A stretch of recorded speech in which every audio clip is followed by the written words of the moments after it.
as I started to meet people who, you know, were nice, normal sort of people and just had, an elaborate cash flow problem, sort of thing, I began to figure out that Republican propaganda could not have been farther from the truth.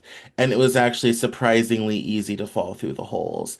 And in the intervening years, with my own struggles in the job market, because I'm functionally unemployable, that's why I do this.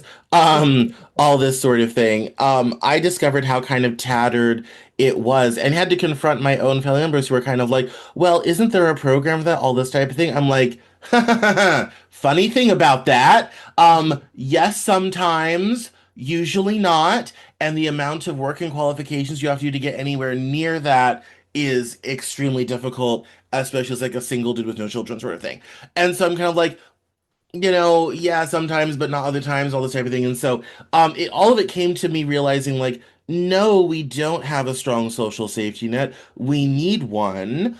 And that got me into doing this, where I was writing about capitalism and the importance of these things and all this sort of thing. So the first question I want to ask you, now that you've sat through this very boring story, Not at is all. what must it be like to be doing this work in human services with safety nets, programs, all this type of thing in a red state?